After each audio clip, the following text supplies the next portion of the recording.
Good morning, everybody. Good morning online. Go ahead and grab your seats. Stop that. We have lender realtor engagement. Some business happening here. Just want to say thank you so much for coming. Let's start this meeting off as we do every week with Tell Me Something Good. Is Cindy still here? Or is she coming back? A bunch of people just went to get coffee, so. Bunch of people went to get coffee. Yeah, I was gonna tell you hold on, and then I didn't. Thanks. All right. Well, we're gonna kick it off anyways. Hey Derek, good to see you.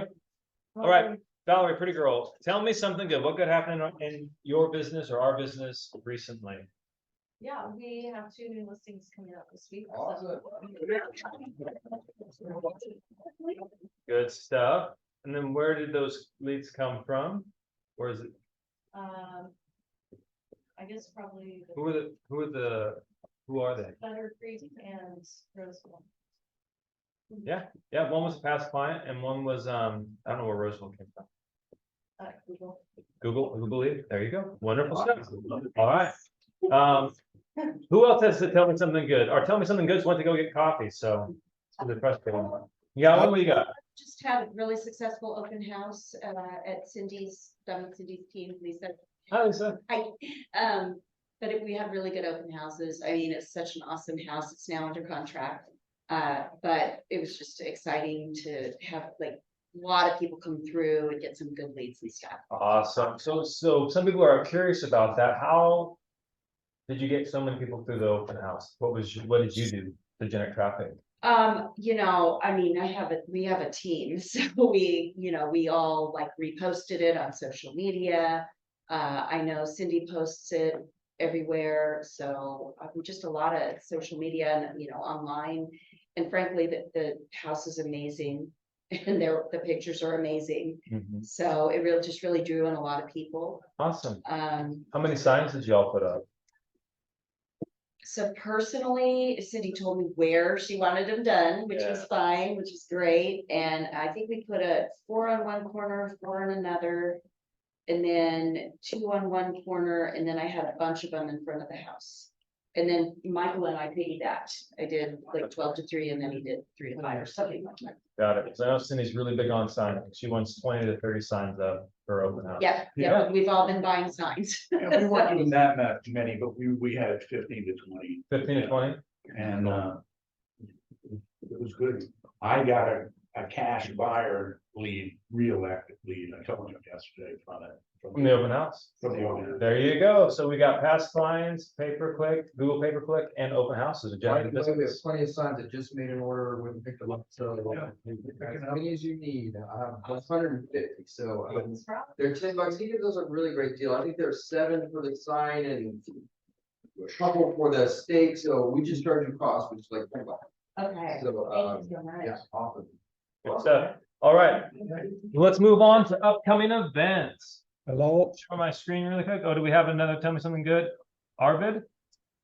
Yes, Clark, Don, and Steve are coming to Arizona for a lunch and learn next Thursday, and we are really excited about it. Awesome. Looking forward. Good stuff. All right, so let's share the screen. We're gonna show some upcoming events. So next Thursday, we're gonna do a recap. So who here got to see Phil Stringer? Okay, was he good? Yep, he was awesome. So hopefully you've been implementing some of that stuff so you can have some questions like, hey, how do you do this? How do we fix that? I'm running into this. So that way it's not just a one and done type of a situation, but so you can ask him some more questions. That's going to be next Thursday. Also happening next Thursday, at a different time, it's from noon to 2 over in El Dorado Hills, is the Sell More Homes event. This is going to be with Brent. He's going to be there live and in person.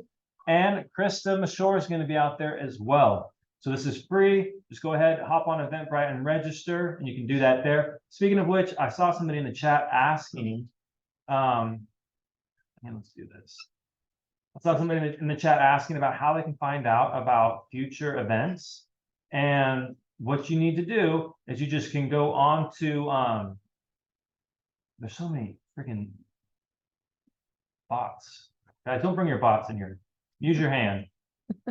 Write down the notes. So if you want to find out about future events, just go to, they're on Brent's Facebook page, or you can go to eventbrite.com and follow Made for More, follow me, and we put them up there every single week. That's how, like, this is on Eventbrite.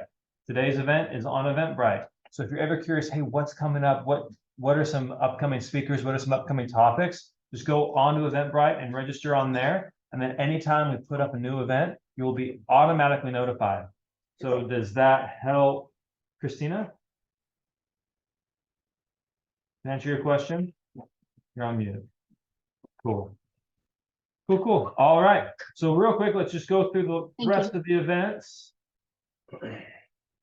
Kristen Shore next Thursday, noon to 2 in El Dorado Hills. And then last but certainly not least, next Thursday as well. So a lot of events next Thursday. We have Mix and Mingle. I believe there is 650 people registered right now. Oh. So it'll be Go a- on there and register. Yep, so you can just go on here and register. It's free. It's going to be a good time. It starts at 7 o'clock. There's going to be vendors, lenders, real estate professionals, traveling nurses, small business owners, all types of people. It's probably the biggest free networking event I know of in the Sacramento area. And that is happening next Thursday at the Mix. At the minute. At the Mix. Yep. So last time we did this, it was in January. We had over 1,000 people registered. And not everybody could even get in. There was a line down the street around the corner. So if you want to go, if you want to participate, I suggest showing up sooner rather than later so you can get in. All right. Any questions on the events? Quiet room. All right. Good stuff. All right. So let's do this. Let's have our local lender come on up. JJ, what do you got for us today? Everybody give him a round of applause. He's walking up through. Yeah, thanks, Johnny. Hey, man. All right, so I'm JJ Mack. I work with American Pacific Mortgage. As you know, I'm a branch manager and a loan officer. And today I wanted to ask you a question of what do you guys know? What does your lender do for you? What do you get out of your lender? And I want to give you one thing that you should be getting out of your lender. And if you don't, you should go back to them and tell them this. So one example I wanted to share with you, and I want to give you a hand raise here. Who in this market has heard their buyer saying, I just don't think I'm ready. Yeah. Is now the right time to buy? I don't think this is the right time. I'm hearing that a ton right now. And I'm getting the realtors calling me saying, hey, what should I do? This guy's just telling me he's not ready. Why are they saying that? More than likely, there's probably a lot of reasons, but more than likely it's because their emotions are talking, right? They've made the decision, they want to buy a house, they've contacted you as a real estate agent, but then their emotions get in the way and they're back off. But what you can do as a real estate agent is instead of saying, I totally understand, let's hold off, let's wait until you're ready, you need to be the one confronting them with that and saying, hey, I know you called me for a reason. I know you want to buy a house, so let's figure out how to make that work. I would like to speak with my lender first. And then if you decide you won't want to do it at that point, totally understand and get it. What can the lender help you with? Once you send that buyer to the lender, they should be asking the questions like, what is the cost of waiting?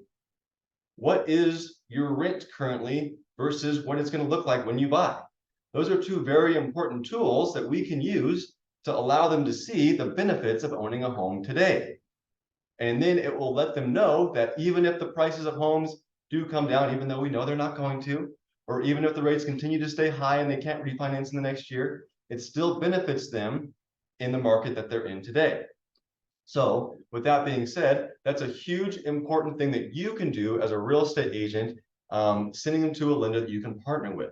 This is not only going to allow you to separate yourself from the other realtors and lender partners out there, but in reality, are they really even a partner if they're not doing that? Are they really a partner if all they're doing is pre-approving and sending you that pre-approval letter?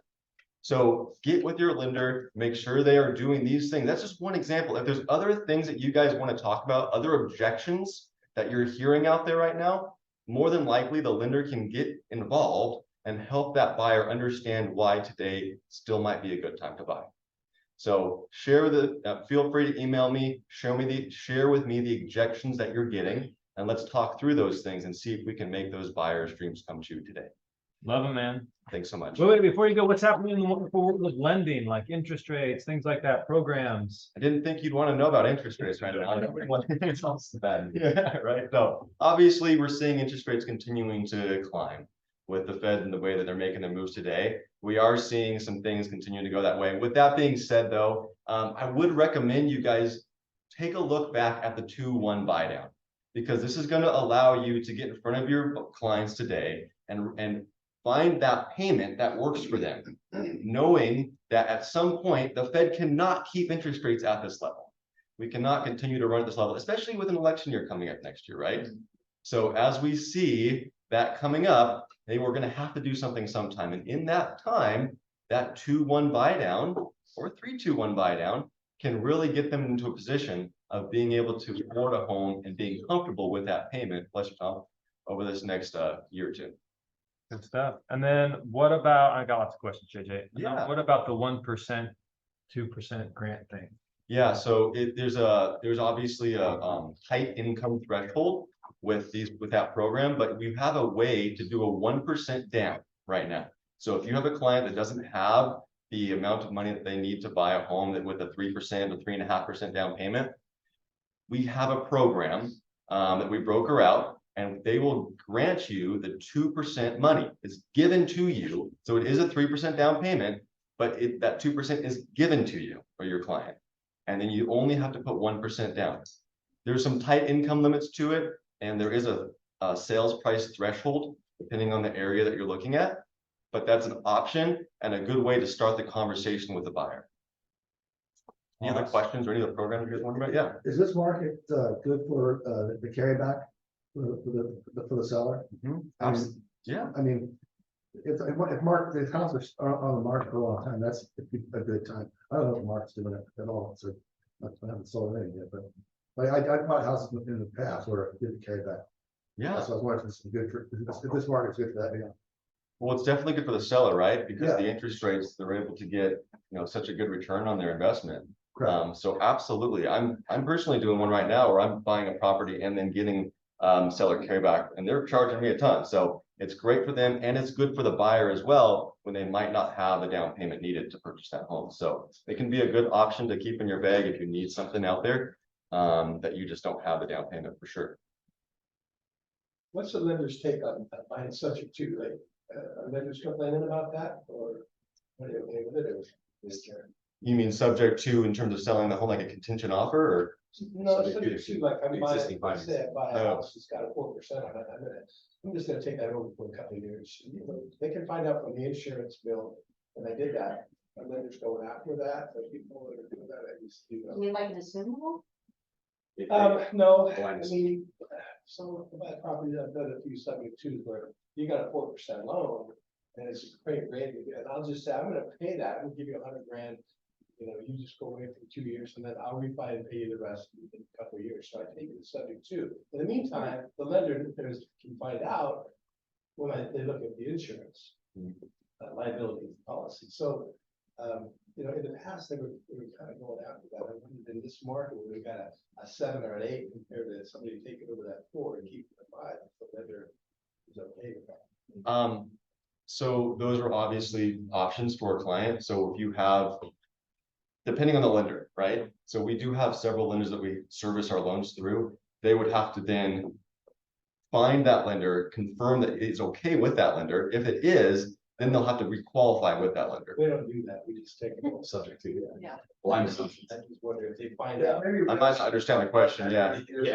Are they I catching, can are they separate coming down on people doing that without approving it with the lender? Have you heard anything? Well, from what I'm understanding, no, but I don't have the right understanding of the question. Fair enough. Yeah.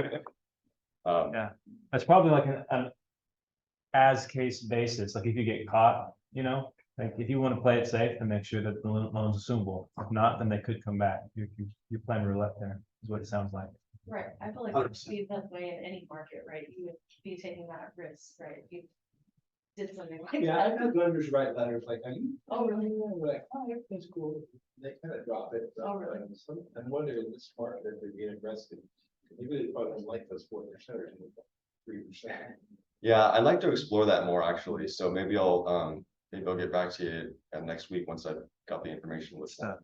And the last question I have for you, JJ, is there's this the dream program's coming back. Don't you have like a course coming up on that? Yeah. Share a little bit about that. Yeah, absolutely. And I'm gonna be seeing this, I'll bring a flyer in here over the next week or two. So we're actually having Cal Hapa representative. If you know Shannon Hoff from our office, she's an amazing lender. If you guys don't know her, get to know her. She's awesome. Tom Daves knows her very well. Yeah. A lot of you guys. Yeah. Amazing person. And she actually called up Cal Hapa, got a representative to come into our office to talk to us all about what Cal Hapa is offering and the upcoming Dream for All program. So if you guys want to learn more about it and what that might be looking like, I'll have a flyer here within the next couple of weeks, and you guys can register for that event. September 6th. Will they be giving out all the places that they can get their certifications? Because that was a major problem last time is people were driving 4 hours trying to get it. They were booked out 3 weeks online. So at that training, are they gonna give us a list of where people could go? Yeah, so what we've done is we've compiled a laundry list of questions that we're going, and they're gonna have their little presentation, and then we're gonna ask a ton of questions. Okay. So that's on the question list. And if you guys have any more things like that, definitely let me know so I can add it to our list. All right. JJ, how do people get a hold of you if they would like to? Yeah, so just feel free to text me, call me. My cell phone number is 916-390-2463. Or find me on Instagram, JJMax7. Yeah. Thanks, guys. You're welcome. Thanks, JJ. All right. Well, sorry, there's nobody up here. That's kind of awkward. All right, so now we have our keynote speaker. Please welcome to the front of the room, Mr. Russ. Can't pronounce your last name. Inyard. Thanks, Tom. Much appreciated. By the way, I've done a bunch of blind assumptions. I've never had one called. Just so you know. So what that means is you're buying a house and the person on the other side essentially agrees to take on the liability of letting you own the house and leaving the loan there. And so if you default, it goes on their credit. If the lender finds out, there is a clause almost in every single note that's written that they do have the ability to call it due and payable. So then everybody has to scamper to get things done. You'll also see a lot on your investment properties. There's a bunch of firms out there that try to buy subject to. That way they're getting that old rate and they're doing well. Thank you. I was like, man, it's bright up here. The other thing is I heard and I saw, by the way, my background's in economics. I was an econ professor for a number of years. I was teaching foreclosure gold mining in the early 90s. So I didn't bring a deck because I wasn't sure if I had the ability to do a deck. So I'm just going to walk you through the foreclosure process throughout the United States, make sure that you're educated on it. And then if you ever run into distressed property, which I think you should right now, because you want folks that are motivated, that you know how to navigate those waters. But they said every interest rate 1 point drop, I don't know if you guys have seen this, is going to bring 5 million more buyers into the market. So if you're working with a buyer and they're like, hey, we're going to wait for the interest rates to drop, cool. So you only have 5 million more people to compete with if they drop 1% for houses. And do you guys know Don Yoakum? Yeah. So last year, like, don't bet a econ guy, right, on prices. So have a master's degree in econ, taught econ for 7 years in college. And he's like, hey, prices are going to come down next year. Well, there's a lot of factors that say they're not. He's like, oh no, I've been in this market, real estate for a gazillion years. You're new in real estate. So I'm relatively new as a full-time real estate agent, but supply and demand's number one, and then I walked him through some of the other things that will contribute. Like COVID was crazy, right? Could you evict people during COVID? Could you raise their rents? No. So now COVID's quasi over, depending upon what county you're in. LA County still thinks it's alive. But you can't evict anybody. Now you can raise rents. So now there's rent pressure, right? So rents are going up. So why would I, have prices of houses coming down when I can't go rent affordably anymore? And landlords have had the ability to raise rents. And there's a whole bunch of other factors. Why would I sell my house if I have a 3% interest rate? How many people are like, I don't want to sell, I have a 3% interest rate? Have you talked to those guys? Yeah. A ton, right? And then I don't want to buy because it's a 7.5% interest rate. So there's no inventory. And who are the people that are buying and selling right now? People that have to, right? I tell you, again, I am newer in real estate when it comes to full-time real estate agent. So I learned a lesson about last July. Anybody else learned the lesson for like the second or third time? I was doing nothing, right? I know real estate really well. I had worked really hard in the REO space. So I had some REO flow coming in. And I knew a bunch of investors. So my business was booming last year until about July, right? And I hadn't had to lead generate. I got into the business in 2019 after I talked to somebody and I realized how much money you guys make. I quit the corporate world. All of a sudden my business died. Right. And I was like, holy moly, I didn't make a lot of money between like August and December. And the year before I made almost $1 million in GCI, right?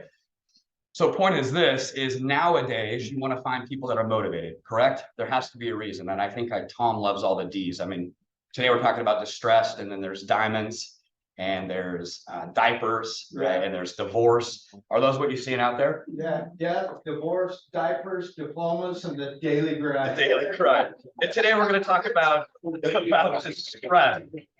distressed properties. And by the way, distressed properties are huge. If anybody wants a deal, I have one that needs to be done by 2 o'clock today. I don't know if we need 40 grand or 170 grand. We're working on that right now. 437 L Street in Rio Linda. Feel free to write it down. I have that deal cooking right now. But let's just get into it. Any questions before I start? Again, backgrounds in economics. I'm part of the NRBA. I sit on one of the boards for the NADP. Do you guys know what those are? So NRBA is the National REO Brokers Association. Very difficult to get into. You have to, essentially be an REO expert, in my opinion. It took me 3 years to get in after I started real estate, and I used to teach the class right back in the 90s. So it took me a while to get in with Michael and his team. And then NADP is a little easier, but that's the National Association of Default Professionals. If you did want to get really into distressed real estate, for sure you want to join the NADP. It's like $399 a year. They teach a bunch of great classes. You become educated in a hurry. So with that, I will give you kind of my overview on real estate, and then we'll jump into distress. So my overview on real estate is this. My group here at EXP is about 60% more productive than the average EXP agent. And it's because I teach them 3 things, and I don't think it's magic. Number one, you can't be a secret agent. And Phil Stringer did a great job on being on social media, making sure that all of your friends and family absolutely know you're a real estate agent, that you're a professional, that you know what you're doing. You don't want your friends using somebody else because they don't think you know what you're doing, or they don't know that you're in real estate. That's crazy, right? So don't do that. So I teach my team, don't be a secret agent. The second thing is you have to have, in my opinion, a niche. Some kind of area where you're an expert and people bring deals to you. For me, that is foreclosure real estate, whether it's pre-foreclosure or bank owns, that's my niche. And then you have to go after people that are ready, willing, and able to sell, that have a level of motivation. For sale by owners is one of the categories that I go after. Out of 10 for sale by owners, does anybody know how many list with an agent? 6.7. 6.7 for sale by owners out of 10 list with an agent, 67%. So it's funny, I just went through, so I call all the for sale by owners every day. All the new ones. All the old ones I call like once a week until they tell me to stop, or tell me they're going to report me. And I close for sale by owner deals every single month. I promise you I do. And if you haven't jumped on my calls, I do free calls every other Thursday where I get leads for you. Has anybody ever been on that call? No, I do it for free. People come on and I do anywhere. You've been on that call? Yeah, come on over. I do them every other Thursday. And I actually jumped on a call with Tom, with one of his guys, right? Like Zoom a couple weeks ago. We landed a listing for him. What's that? How do you get on the call? It's www.proinsightwithruss.live every other Thursday. Toke Tam is one of my assistants. I'll write down her information and she's do you guys know Dawn? Pro Insight with Dawn? Yeah. Live. It's Pro Insight with Russ.live. Russ.live. And then what I do is we get on there and we call FSBOs for you. Are you guys all in Northern California and Sacramento? So I've called them all already, but I'll call them for you too. Russ, is that the right address? Pro Insight, with where your head is actually. That's it. Every other Thursday. And then Toke Tam is my assistant, one of my assistants. She does this piece for me. So I'll get you guys her information. So those 3 things. And so today I'm going to talk about my niche and foreclosure real estate. Foreclosures are almost exactly the same across the United States on the process. They have judicial and non-judicial. Those are the 2 types. Some of them have the ability to, get the property back at the end, the people that actually lost it. In the state of California, they do not, right? So if everybody in the room is in the state of California, which I assume, they don't have the ability to get it back. However, there's 2 new laws that came out the last couple of years that changed that. But here's what happens. So since 2008, and we had a few weird loans out there. I don't know if you were doing lending in 2008, but we had a few organic loan products, negative amortization, adjustable rate mortgages. I remember watching the Money movie, right? And the stripper owned 5 houses. Like it was crazy back then, right? So since then, they came out with a bunch of laws that actually protect the borrower. Fair enough. So now it's a little more difficult to start the foreclosure process. So when somebody is in foreclosure, like they are significantly behind on their loan, right? Then do you guys know what the first document is that they record? In this NOD. So the notice of default in the state of California is the first document that gets recorded. And then how do they notify the borrower? Anyone? Mail only. So mail only. So what happens is you are a borrower, you know you're behind, right? You're like, oh my gosh, we haven't made our payment in a long time. And then in the mail, you get the dreaded, like everybody's lifelong, never want to see, you are in foreclosure. What do you think their level of motivation is at that point to do something? Very high, very high. About 90% of the foreclosures do something when there's NODs. In the last 90 days in Sacramento County, how many NODs do you think they've been? About 600. About 600. Anybody going after that business in here? My team is. They're super busy. Right? And there's plenty to go around. Trust me, my team does an okay job. I was going to say crappy job, but we do an okay job, right? They're getting stuff on a regular basis. So they're super motivated. But how long does the NOD process last, and what other communication do they receive? You guys know that one. And by the way, anybody that's in another state that's online or whatever, it is relatively the same in every state. You can go to, I'll think of the site in a minute for everybody else, but study your process, know your process. But in the state of California, how long is the NOD process? 90 days. 90 days. Who's doing it? Tom, attaboy. And what else do they receive during that 90 days? Nada. Zero. So what happens, and I've been through this for the last 30 plus years in Northern California, is the notice of default comes, they're like crapping their pants, right? They're super worried, they're motivated. A lot of them list right away. Some of them are borrowing monies from friends to reinstate the loan. Some of them are, trying to refi. Good thing for JJ over there. There's a lot of things that they're trying to do, right? But then when like day 50 or 60 comes and they haven't received anything else, they're like, oh, it must have just gone away. Right? I promise you, this is what they go through. Then what happens next? I promise I've been through this a bunch. I have a lady that is going to lose her house today, the one in Rio Linda. And anyway, she's a mess. And so we're helping her. We're going to get her there. We're going to try to get her. She's either going to file BPay this morning or we're going to get her with an investor, one of the two. So fingers crossed she doesn't lose her house. And so what happens? What happens next? Notice of trustee sale. What happened? How does that get notified? Somebody comes and puts it on your front door. So you thought everything went away, and then on your front door is a notice of trustee sale. And it says, we are going to auction your house in 3 weeks at the courthouse steps for this amount of money. Now what's their level of motivation? Okay, so if I will tell you this right now, I'm trying to give you something like if you really want to go after this to take away with you and go get business. There's a number of services out there. My favorite one is Property Radar. So if you want to write that one down, it's Property Radar. There's also Atom, ATTOM, I believe. And then there's Property Sharp. Property Radar is my favorite.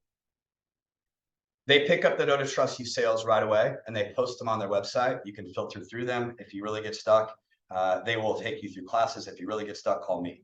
I will walk you through what I do. There's plenty of business for all of us, I promise you. Some people don't like me and they will like you, and that's how that business works. So the notice of trustee comes up and it's 21 days. If you go knock on those doors, send them a letter. They've got 1,000 letters by this point, right? They're 100 or 91 days in. You go knock on the doors, you will get business, period of the story. These guys are ridiculously motivated. They have to do something. If you work with investors will want to give you a hug because you actually help the person save their equity and you get the investor a good deal, and they have to come up with cash in a relatively short period of time. Legally, in the state of California, when can the lender say, nope, I'm not taking a reinstatement? You have to pay off the entire loan. Anyone? After the NOD is filed. After the NOD is filed, after the notice of trustee sale is filed, and within 72 hours of the sale. So once they get within that 3-day period of the sale, they don't necessarily have to take a reinstatement.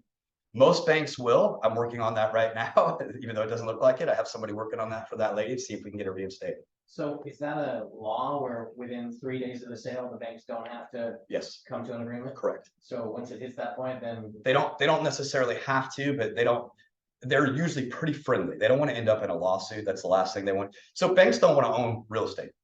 Let's start with that, right? I'm part of the NADP and the NRBA, and what we focus on is REOs, properties that have been taken back by banks.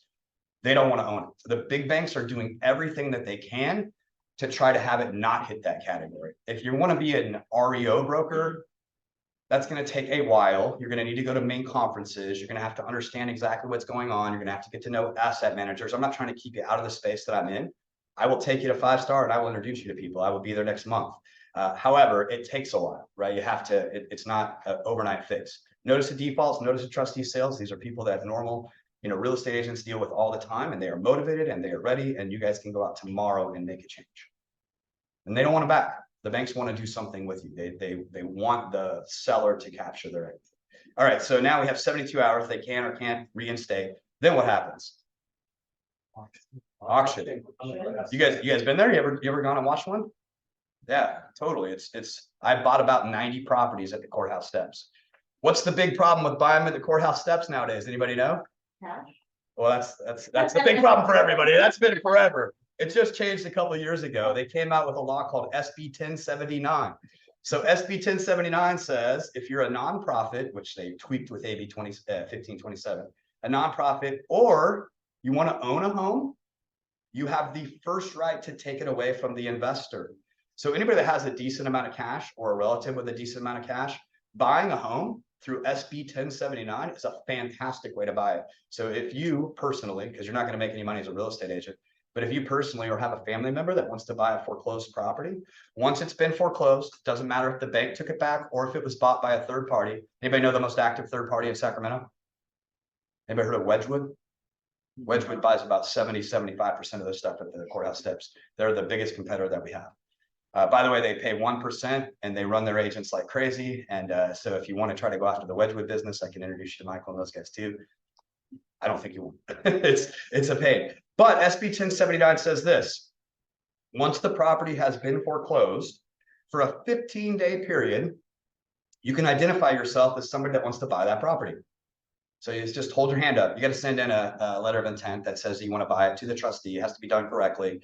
Again, I can help you with that if you want to learn it. There's 1,000 YouTube videos online on SB 1079 on how to do the paperwork, but I don't mind helping you. I've done a couple this way myself. Also, I have a nonprofit, and we were trying to help people, and then they kicked that out of the rules because people were breaking the law.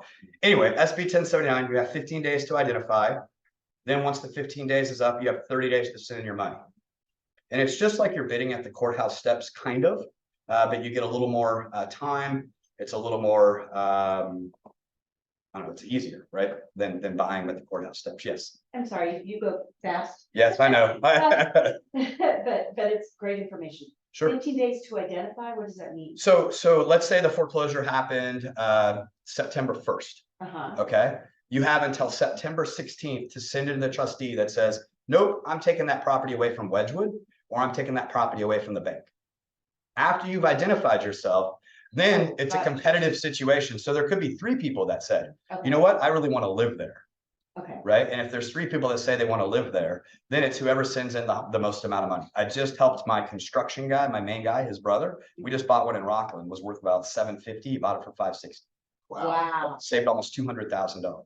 He had cash. And so I walked him through this process, and we did great for him. So that is a way that you can do it. Now, the problem is there was a guy, and by the way, it has to be your personal property. You have to agree to live there for a year minimum. We had a guy a couple of years ago that did 13 of them that he promised was his primary residence, because there was no mechanism to go after these people. Right. So then they came out with a law called AB 1527 the next year, which is my least favorite rule of all, because I actually started a nonprofit. I have a soft spot for single parents. So we were putting single parents into homes by using my nonprofit and buying them through SB 1079, and then putting somebody that wouldn't normally be able to get a house into a house. So wow. They took that away from us because people were abusing with AB 1527. So now if a nonprofit buys it, they have to hold it for 30 years, which my nonprofit's not going to do. Yes. And there's a mechanism to go after those guys that were breaking the rules. So if you buy it as an investor and then one of those people want to come in and buy it as an owner occupied property, end up, as the investor that purchased it, you don't get to keep the keys for the 15 days that you initially give them the money. No, so I have to wait 15 days no matter what. So I had 2 properties that first year that it happened. I had 750,000 sitting at the trustee for 46 days. And I got my money back. You guys can look, as Moonridge in El Dorado Hills. I was gonna make a pretty decent amount on, but Wow. I didn't make anything on. By the way, how much time do I have? Oh, dude, you got till 11. Oh, I do? Yeah. Oh, perfect. All right, cool. So yeah, so that's a great way to buy. AB 1527 took it away. Where was I at? So does Ah. 1079 still work? Is it still? SB 1070, that one works great. So if you're an owner occupant, sure, because you still only have to live there for a year. You have to sign an affidavit that says you're promising to live there for a year. So once you live there for a year, you can flip it to whatever. and Do then whatever. Rinse and repeat, keep going. So Correct. once a year, you can. So you could do that once a year. Yes, ma'am. Are you finding most people who are doing that have all cash also? You have to. You have. You have to send them a cashier's check. Okay. Yeah. So you send them a I cash. don't know, like some owner occupants that, like you said, whoever has the most amount of cash, wasn't sure if you meant all cash and the highest or just. Both. Yeah. So what'll happen is, if you're smart, in my humble opinion, you don't want your money sitting there forever. So you identify somewhere the first 15 days, doesn't matter, because it doesn't cost you anything, right? Then on like day 28, you overnight a cashier's check with your offer, and then you find out a couple days later whether or not you were the high bid and got the property. So there's no counter offer process. It's just one shot and you're done. You either, yeah. Yeah, we went 10,000 over for my friend. So I don't know. There was one other bidder. So I don't know if they went 100 over. I don't know if they went 5,000 over, but we went 10,000 over what the bid was. Do terms matter?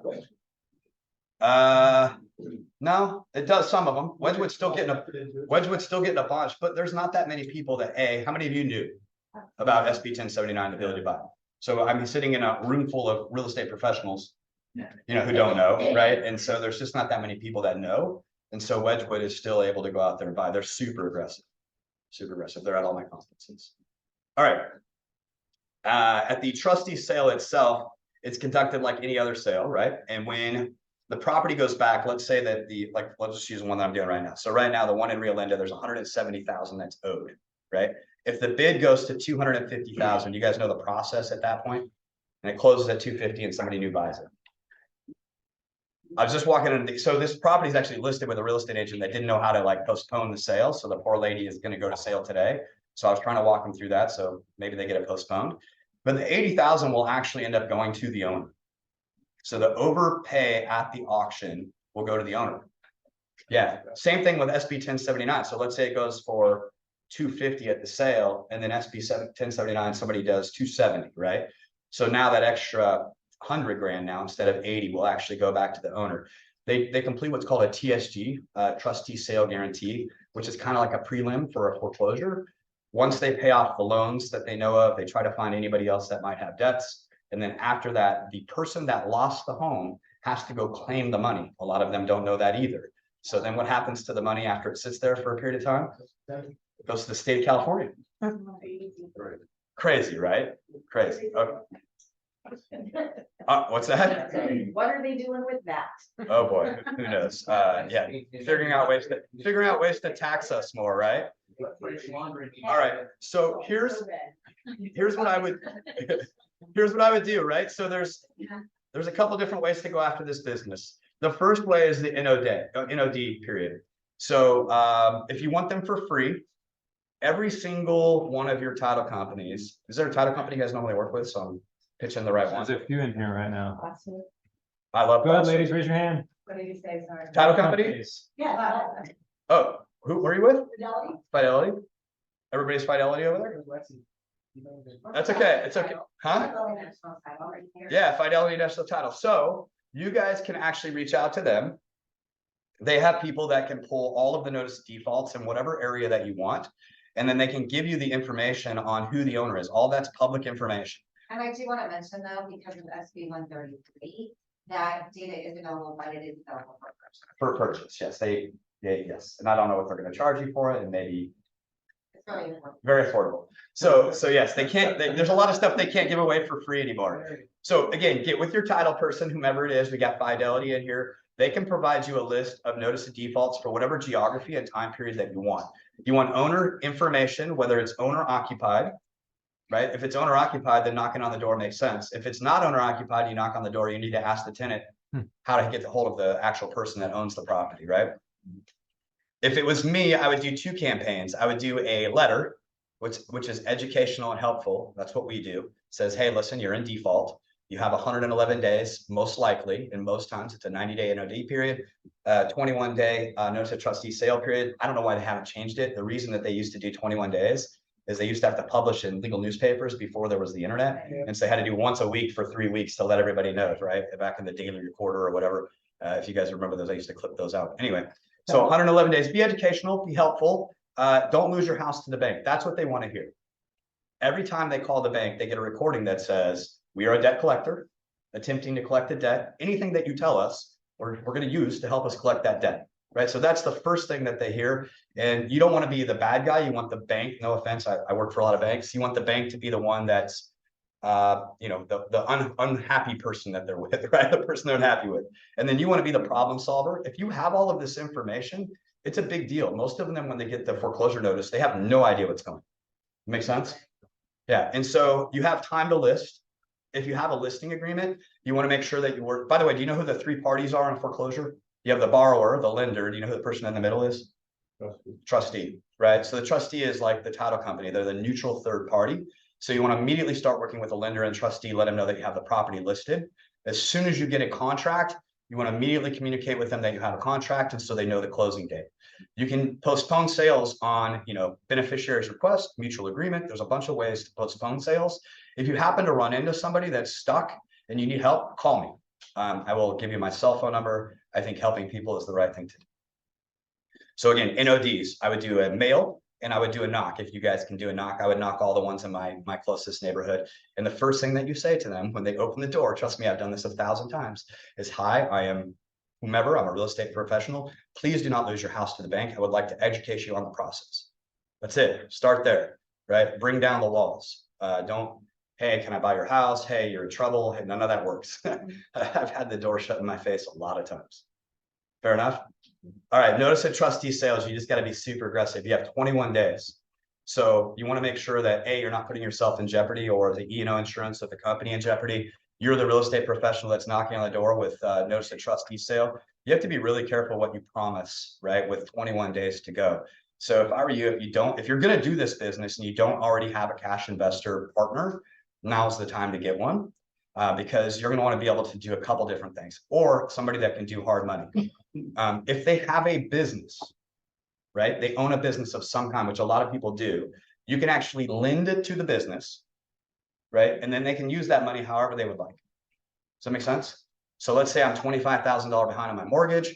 I own a cleaning business and I get a loan for $40,000 from my cleaning business. That then becomes a new note on my property. And I, as the owner of the cleaning business, decide to pay $25,000 to reinstate my loan and the other $15,000 on my business. I can do whatever I want with it, right? So that's one of the things that lenders can do. Does that make sense? That's one of the ways that we can help. The other one is obviously listing the property for sale. And then the last one is finding an investor. Make sense? All right, and then I'll take a few minutes and I'll explain the REO business if that's what you guys would like, or if you want to ask questions about something else, I'll go into something else. And I'll write down a couple of things. Go ahead, what do you got? So where do you get your information for your for sale by owner? You call them every day, where do you get the list? Zillow gives it to you for free. For free. And I teach that in my every other Thursday. I spend the first 10 minutes. The people that come every Thursday, it's redundant, but I show you how like Zillow, who is making us pay for everything, right? And is not our friend as a real estate agent, I don't think. But they give us all of his for sale by owner information for free. You go up into the upper left hand corner, you go buy. When you click on buy, it brings a drop down. You say for sale by owner. It brings up all the for sale by owners in the United States if you haven't picked the category, and there's about 60,000 in the United States. If you pick Sacramento County right now, there's about 13. If you pick Placer County, I don't know, I have to remember off the top of my head. But NOD is 90 days, right? Notice of trustee sale is 21 days for a 1/1/11. And then REO is at the end, or third party, that's who buys it. The two big laws that you want to care about are SB 1079 and AB 1520. We had the whiteboard, so I figured you. Yeah. All right, so REO business. I know Tom does REO business. Anybody else do REO business? No? Anybody interested in that? Yeah, okay, all right, cool. That sounds like nobody cares. I won't go into it. Yeah. So once the property has gone back to the bank, then the bank has to do something with it. And when I say bank very loosely, because nowadays, there's all kinds of people that are posing for the bank. As a matter of fact, I'm doing one right now. We're trying to close the deal. The primary lender is in Austria, right?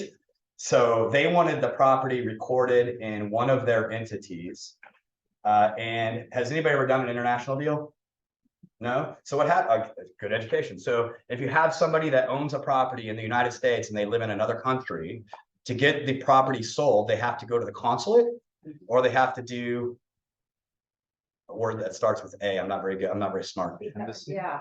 Huh? Embassy? The embassy is where they would go to get the equivalent of a notary, an apostle or something like that. Help me, apostle, is that what it's called? You know. Apostle, all right. Apostle, thank you. Thank you. Yes, so I know this, whatever. Yeah. That's what it's called? apostle, yeah. So we're working on that right on a power of attorney. And they could be a mess. But there's mutual funds now that own a whole bunch of loans. There's people that buy a whole bunch of loans. There's servicers out there. What I would say is there's a bunch of different ways to get in. Number one, I would join something like the NADP. You have to come to 5-Star.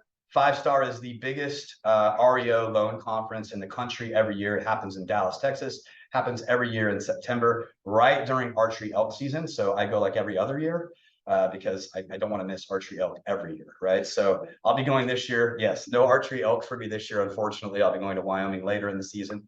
But every year in Dallas. The other one is the NRBA meeting. That's usually somewhere in the Western United States. That one's an important one to go to. And then the NADP has a couple of meetings, but I would go to their big national one. It's relationships and meeting the asset managers and understanding. Again, calling on our title people. Once the foreclosure happens, instead of a grant deed, the bank gets what's called a trustee's deed. And again, every state has something very, very similar, and the foreclosure process is very, very similar. In the state of California, there's no right of redemption period. In other states, there are. So I think it's called NOLO law, now that I've had time to think about it. If you look up NOLO law in the state that you're in, it should walk you through the foreclosure process and whether there's a right of redemption or not a right of redemption. In the states where there's a right of redemption, what that means is once the foreclosure has happened, everybody has to wait a long period of time where the borrower, the person that owned the home, can actually go back and pay off that foreclosure and they get the house back, right? In the state of California, once it's, happened, it's happened. And the only other way that somebody's going to get the house is through SB 1079 or AB 1527, right? Otherwise, it goes to whoever bought the property at the sale, whether it be the investor or the bank. But let's say the bank gets it back. Trustee's deed is recorded. What information goes on the trustee's deed? This is important. How about a grant deed? What information goes on a grant deed? You guys all know that one, right? You guys are all real estate agents. You guys do a grant deed on every single transaction. What information goes on a grant deed? Borrower's information, right? Or the buyer's grant deed, right? The one that actually transferred title. Yeah, basically that's it. So same thing happens on a trustee's deed. The person who's actually taking the property back is going to be posted in the upper left-hand corner. If you want to, I have like a 20-minute video online where I walk you through step by step how this works. It's on my YouTube channel in your real estate group. And I show you exactly how it works, but the trustee's deed has all the info that you need. In the upper left-hand corner, it says, when recorded, mail to. Who do you think they're mailing to? The owner, the new owner, which is the bank. So then if you reverse engineer those trustees deeds, by the way, I didn't know that foreclosures were slow 4 years ago when I got into real estate full time. I just knew that this was a niche that I knew well. I started reverse engineering trustees deeds. In a couple of months, people like Paul Boudier and Warren Adams were mad at me because I was taking a whole bunch of the foreclosures that were in Sacramento. I just was reverse engineering, calling the banks and getting the properties before, they made it through the system where they would actually filter some of the people that have been getting them a lot. Does that make sense? Mm-hmm. Yeah. So in the upper left-hand corner, it'll tell you the name, the address, etc. What you have to do, and you're going to get 1 out of 15 that you actually, find the gold, is you start calling, you figure out who it is, you ask who the asset manager is, you're trying to track down the asset, and then you actually find out who the asset manager is, who has the asset, and then they assign you the listing. Why I tell you to go to these conferences is you'll start to decipher it. So you will see I have an Excel spreadsheet that I have set up with every foreclosure that's happened that's gone back to the bank.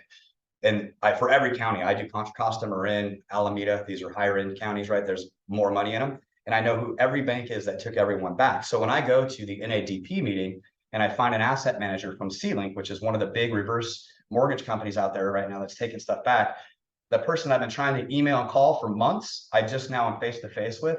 That's why you go to these conferences.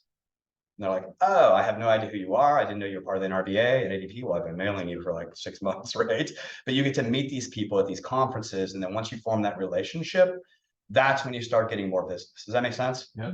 Yeah. And so that's in my opinion, how REOs would work. I know last time I did this similar class, a couple of the people on Tom's team tried to reverse engineer, trustees deeds and had trouble getting REOs in the first like 30 days.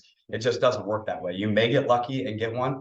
And what I'll tell you is the smaller banks are better. So the smaller banks will pay more. They'll pay full commissions. Like I'm making 3.5% on a $1.3 million listing on the river right now from a smaller bank. I do a little extra work from them. The bigger banks like Wells Fargo and Chase and Bank of America, they have systems and processes in place. You won't make nearly as much. Also in the REO space, you're going to want to be part of Equator. It's an online service. Res.net and Pyramid Platform. Those three I would do for sure. Because what's going to happen is you'll get a hold of an asset manager and you'll tell them that you're an REO person, right? Fake it till you make it. And they'll say, great, I'll assign you the asset. What's your information on res.net? And you don't want to be like, what's res.net, right? So res.net, Pyramid Platform, and Equator are the three big ones that a lot of people use. And if somebody says, hey, I want you to be on single source, be like, I'm on res.net, Pyramid Platform, and Equator. All right, I'll get a single source, login. I just haven't done any on there, right? So at least you sound like you know what you're doing. And I only have about 5 minutes left, so I'll just do questions, I guess, at this point. But I can talk to forever about foreclosures. They're motivated people. Yes. Yeah, those are free platforms. That you Equator is like $3.99 a year. ResNet has a free one. 399 or 399 a year. Yeah, and don't pay for their zip code advertising. Don't buy any of the extras. The banks don't really care if you're advertising in the Citrus Heights zip code. Like they can care less.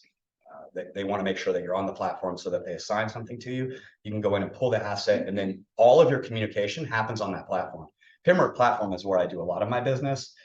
I mean, they'll put the listing agreement. You got to go in there and sign. Then you upload pictures. I mean, I can spend 2 hours telling you how the REO process works once you get a listing. And if you do get one by chance and you're like freaking out, feel free to call me and I'll walk you through, because they're going to want pictures pretty regular, depending on the size of the bank. Right? Yes. are you still doing a lot of BPOs, or is that? I don't do them anymore at all, except for the banks that I am are my good clients. And then I know what's in their pipeline. So they'll call me and they'll say, hey, I have like one of my banks, I have about 15 or 16 in the pipeline. I go do those for free.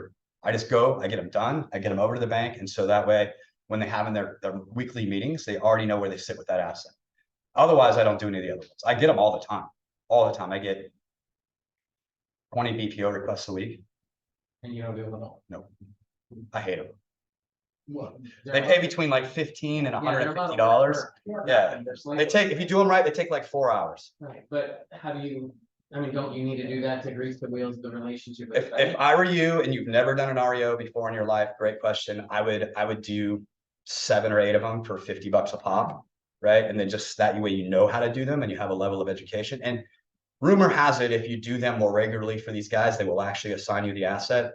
I haven't had that happen to me, but then I got pretty lazy right after I got a few good banks where I just don't do BPOs at all. If they're not a bank that I know already.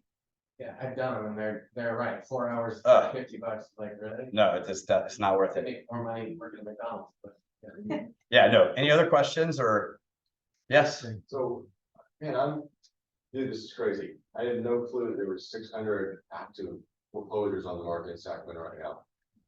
When you talk to these people, what are they saying? Why are they foreclosing? Like, they must have equity in their homes. I mean, there's a lot of homes in Sacramento County, right? And so it's still a very small percentage, but somebody lost a job, somebody passed away, somebody's getting a divorce. It's everything that you would expect. Just aren't, educated to where they call a realtor and say, I just can't afford to go sell them.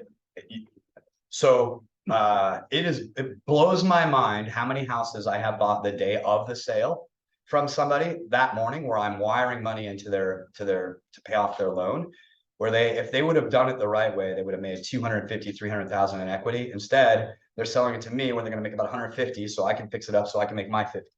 right? And I walk them through. I'm like, hey, this is what I'm gonna sell it for. Here's the profit I want to make, right? Here's my closing costs. Here's the equity that I'm going to give to you. I'm super fair. I'm a real estate agent now, right? I could get in trouble if I don't do it the right way. But you would be baffled about how many people just put their head in the sand. And they don't know. They don't know. That's what you're here for. That's why I'm teaching this class. I would love for nobody to get foreclosed upon and all of you to get the listings ahead of time and help them save their equity. That would be better. Yeah. What's your phone number? Yeah, no worries. Throw it up on the. Yeah, sure. 916-524-9733. And I'm gonna spend the next like hour trying to help that lady save her house. So by the way, there, let me give you like. Can you write down your website or Yes, you have that? No? Yeah, my website. It's www.inyart, which is my last name. I have a really weird last name. And then homes.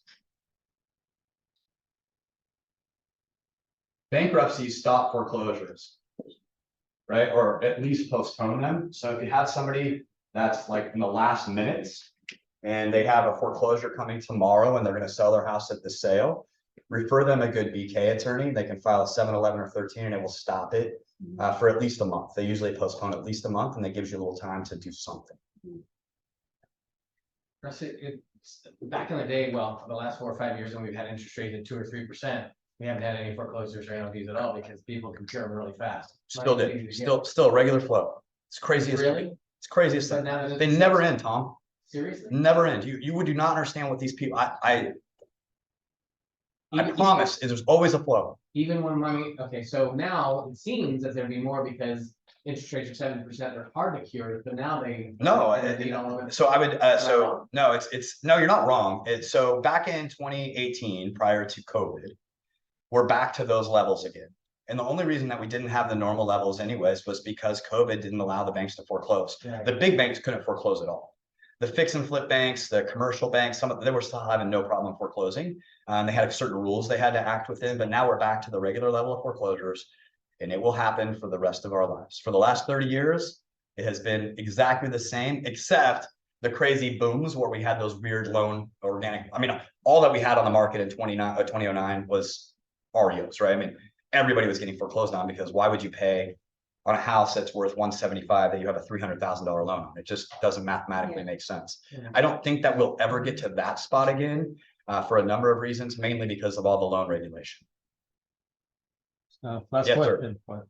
So when you do a door knock, what do you take with you? I take a piece of paper and a pen and my business card.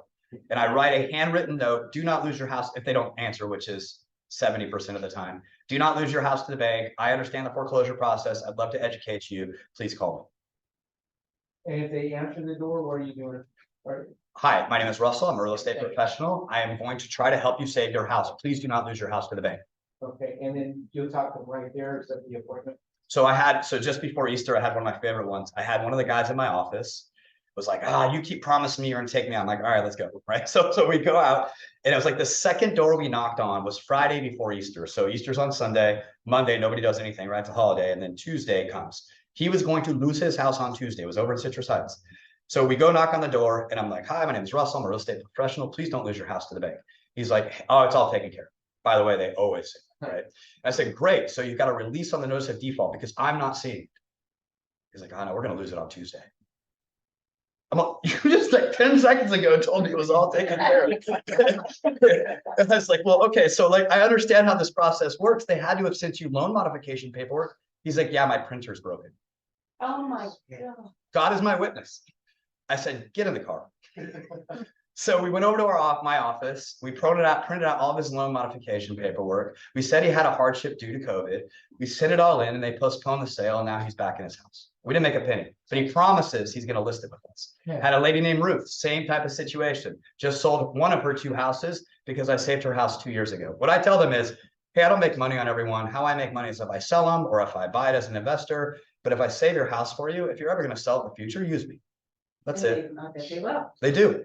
That's They do. awesome. Yeah. So fair enough.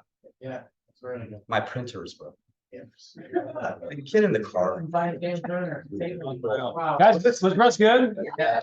All right. Russ, what is the Zoom with Russ, or what did you say at the beginning of your weekly training? I do almost every other Thursday. I should caveat because I have a gazillion kids and lots of sports. So every other Thursday, I do a FISBO class, I call it, where 2 hours, whoever comes on, I will call for sale by owners in your area for you, and we act like we're partners on the call. And my goal is to get your foot in the door so that you can try to get the list. Amazing. And what's the? www.proinsightwithruss.live. I just copied Don Yoakum, so I have a Zoom just like Don's. What time is it? It's well, that's another good question. It's every other Thursday, either at 10 or noon, depending upon what my schedule looks like. Toke Tam can do it for you. Let me give you Toke Tam's number. She'll set you up with it. Toke Tam is awesome. Yeah, Toke Tam is great. Assistant. T-O-K. T-O-K-T-O-N. T-A-M. Yeah, it took me a million years to actually say it right. Her number, Toke Tam, is 310-995-0747. And just ask her, text her name is Toke Tam. Text her and just ask her to send you the link to the class. Hopefully it's not today.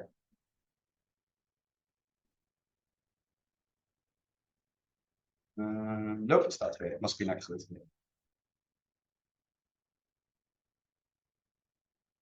So if you guys don't show up next Thursday, I know where you're at. Yeah, next Thursday, 10 a.m. 31st. Yeah. 10 to 12 next Thursday. Cool. Thank you, guys. Do EXP agents, is it like REO, they have to be REO certified, right, to be able to handle this? No, absolutely not. I help Only Don. Relo, not REO, even though they're. Doesn't matter. I help Don with the program. Like actually creating the REO certification program. Equator has one, a whole bunch of them have one. The bank doesn't ask you if you have EXP's REO cert, or Equators. Well, no, but they taken my reloads away, so that's why I'm asking that, because they were under the same category. Don't even get me started. Yeah, don't get me started either. So, by the way, I have a whole bunch of clients, and when I helped create the classes, they said, okay, now we need to give us your entire list of asset managers for banks, and that's when I exited the program. Yeah. On that happy note. Yeah, sorry. We'll see you guys next week. Thanks for coming.